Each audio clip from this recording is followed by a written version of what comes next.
Halo, hai Sobat Kimia, kembali lagi bersama saya, Fitri Komalasari. Di video kali ini kita akan membahas tentang isomerisme struktural. Dari isomerisme struktural ini terbagi menjadi 6 bagian. Yang pertama ada isomerisme koordinasi, yang kedua ada isomerisme tautan, yang ketiga ada isomerisme ionisasi, yang keempat ada isomerisme sulfat, yang kelima ada isomerisme ligan, dan yang keenam ada isomerisme posisi ligan. Baiklah, langsung saja kita ke pengertian dari isomerisme struktural itu apa. Cikedot. Apa sih yang dimaksud dengan isomerisme struktural? Nah, isomerisme struktural itu senyawa dengan rumus molekul yang sama, tetapi molekul strukturnya yang berbeda. Nah, di isomerisme struktural ini ada yang namanya isomerisme tautan. Apa sih yang dimaksud dengan isomerisme tautan? Nah, isomerisme tautan itu dapat terjadi ketika senyawa kompleks yang mengandung ligan amidentat. Nah, logam-logam amidentat ini memiliki dua atom donor. Nah, di dua atom donor ini yang berbeda seperti SCN- dan NO2-. Nah, senyawa-senyawa kompleks yang menunjukkan gejala isomerisme tautan akan memiliki atom pusat dan ligan. Nah, dan ligan ini adalah melalui atom donor yang berbeda. Contohnya adalah CONH3 5 kali NO2 Cl2. Bisa dilihat strukturnya. Nah, pada CONH3 5 kali NO2 Cl2, nah ion nitrit NO2 akan berikatan dengan atom pusat melalui atom N. Nah, dan menghasilkan ion kompleks nitro. Kemudian, pada CONH3 5 kali NO2 Cl2, nah, yang berikatan dengan atom pusatnya itu melalui atom O dan menghasilkan senyawa kompleks nitrito. Dapat dilihat pada strukturnya bahwa CONH35 NO2 Cl2 dia itu mempunyai rumus molekul yang sama tetapi memiliki struktur yang berbeda gitu. Nah, itu yang dinamakan isomerisme struktural berupa isomerisme tautan. Nah, perbedaan dari kedua struktur tersebut, nah itu tuh dari jenis atom donor yang terikat pada atom pusat yang terdapat pada dua senyawa kompleks yang menghasilkan warna yang berbeda. CONH35 NO2 Cl2 berwarna kuning. Sedangkan CONH3 5 kali ONO Cl2 berwarna merah. Nah, dua senyawa kompleks tersebut berwarna karena apa? Karena atom pusatnya. Nah, si CO3+ memiliki orbital 3D yang tidak terisi penuh elektronnya. Makanya dia itu akan menghasilkan warna. Nah, dua senyawa tersebut merupakan pasangan isomer tautan. Gitu. Dua, ada isomerisme koordinasi. Nah, di isomerisme koordinasi ini hanya terjadi pada senyawa-senyawa kompleks yang terjadi dari kation dan anion kompleks. Nah, terjadi apabila ligan-ligan yang terikat pada satu atom pusat dapat dipertukarkan dengan ligan-ligan yang terikat pada atom pusat yang lain. Nah, ligan ini molekul atau ion yang mengelilingi logam dan ion kompleks. Nah, dia itu memiliki setidaknya satu pasang elektron valensi bebas. Nah, karena ligan ini akan berikatan dengan atom pusat, harus memiliki satu pasang elektron valensi. Karena si ligan ini akan berikatan atau memakan elektron. Nah, atom pusat ini dia yang menyediakan tempat untuk elektron yang didonorkan oleh ligan. Nah, kalau ligan itu dia yang mendonorkan, sedangkan atom pusat itu dia yang menyediakan. Contohnya yaitu CuNH3 4 kali 2+. Nah, yang bertindak sebagai atom pusatnya itu adalah Cu, sedangkan yang bertindak sebagai ligan yaitu NH34. Nah, yang mendonorkan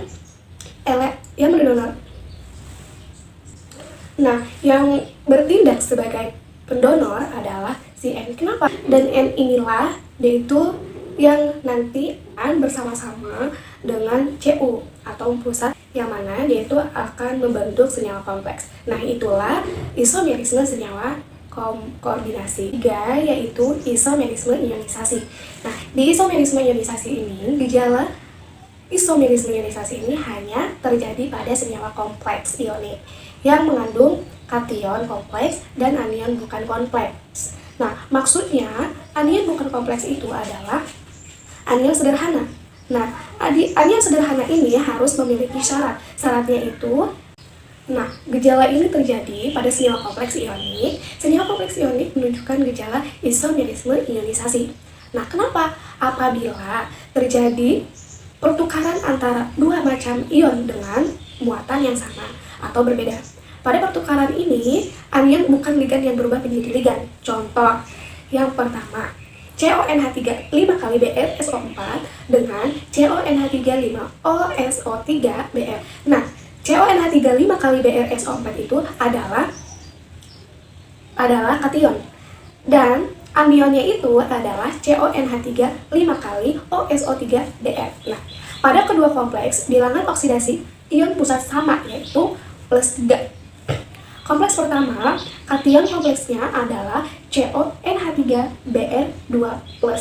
Nah, sedangkan pada kompleks kedua, anion kompleksnya adalah CONH3 5 kali OSO3-. Nah, kedua kompleks ini dapat larut dalam air. Anion-anion bukan ligan yang ada dapat dikenali dengan menambahkan reaksi-reaksi tertentu. Itulah yang dimaksud dengan isomerisme ionisasi. Isomerisme solvat itu suatu ligan air dengan anion, makanya disebut dengan isomerisme solvat. Nah, isomerisme solvat ini terjadi akibat adanya pertukaran antara ligan netral dan anion, bukan ligan dan sebaliknya. Contohnya, CrH2O 6 kali Cl3. Nah, H2O-nya, 1 H2O kita keluarkan dari ligan menjadi hidrat, kemudian Cl3-nya kita masukkan ke dalam menjadi ligan. Nah, asal Cl ini dia itu sebagai penyeimbang, kemudian kita masukkan 1 Cl menjadi ligan. Nah, awalnya namanya itu adalah heksa aqua chromium 3 klorida. Nah, karena dia tadi udah kita keluarkan dan Cl kita udah masukkan, dia akan berubah menjadi CrH2O 5 kali Cl2 H2O. Nah, selanjutnya kita lakukan seperti yang awal, H2O kita keluarkan, Cl-nya kita masukkan menjadi ligan. Nah, kemudian itu akan berubah fungsinya kan. Nah, Cl yang tadinya CrH2O 5 kali Cl2 H2O, dia itu namanya penta-aqua chromium 3 klorida monohidrat. Karena H2O-nya cuma ada 1. Kemudian kita lakukan pertukaran H2O dengan, kita keluarkan H2O, kita masukkan Cl menjadi ligan. Nah, yang tadinya penta jadi teta karena CrH2O 4 kali Cl2 H2O. Tetra aqua dichloromium 3 klorida dihidrat. Itulah yang dinamakan isomerisme solvat.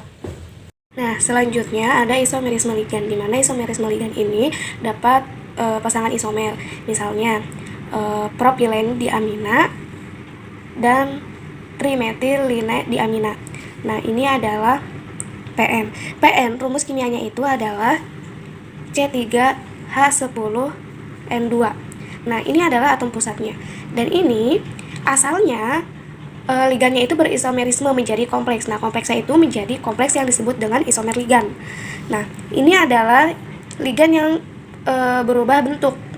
Nah, keduanya ini dia itu bisa menjadi ligan. Nah, ini adalah cabang metilnya.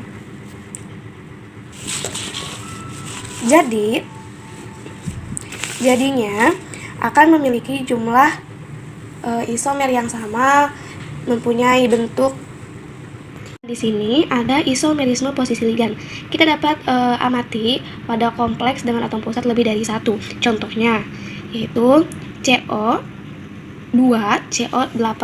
Nah, ini adalah CO2 CO8.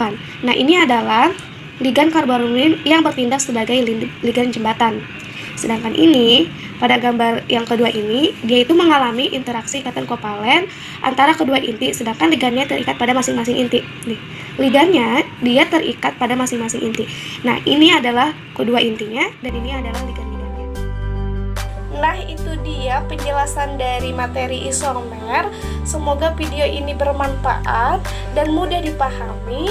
Jika ada kata-kata yang salah dalam penyampaian materi, saya mohon maaf. Wabillahi taufiq wal hidayah. Wassalamualaikum warahmatullahi wabarakatuh.